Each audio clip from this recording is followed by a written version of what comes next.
NEET தேர்வு முறை வேண்டாம் என்பதே எங்களின் நிலைப்பாடு என அமைச்சர் அருண்ராஜ் உறுதியாக தெரிவித்துள்ளார். நீட் தேர்வு முறை கிராமப்புற மாணவர்களுக்கும் மாநில உரிமைகளுக்கும் எதிரானது.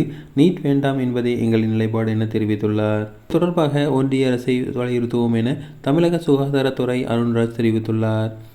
இன்று செய்தியாளரிடம் பேசிய அமைச்சர், மருந்து விற்பனையாளர்கள் எடுப்ப அறிவித்த நிலையில் மாற்று ஏற்பாடுகள் செய்யப்பட்டுள்ளன. தமிழகம் முழுவதும் 50,000 மருந்து கடைகள் உள்ள நிலையில் 5,000 கடைகள் இயங்கும் என தெரிவிக்கப்பட்டுள்ளது. கடைகள் மூடப்பட்டாலும் உயிர்காக்கும் மருந்துகளுக்கு தட்டுப்பாடு இருக்காது. மருந்து கடைக்காரர்கள் கோரிக்கை ஒன்றிய அரசின் அதிகாரத்துக்கு உட்பட்டது. ஆன்லைன் மருந்து விற்பனை முறைப்படுத்த ஒன்றிய அரசை வலியுறுத்துவோம். இதை தவிர தேவைப்படும் மருந்துகளும் வாங்க முன்னெச்சரிக்கை நடவடிக்கைகள் எடுக்கப்பட்டுள்ளது. முக்கிய மெடிக்கல் நிறுவனங்கள் போராட்டத்தில் ஈடுபடவில்லை. தமிழ்நாட்டில் அவசரகால மருந்துகளுக்கு தட்டுப்பாடு ஏற்படாது என தெரிவித்துள்ளார்.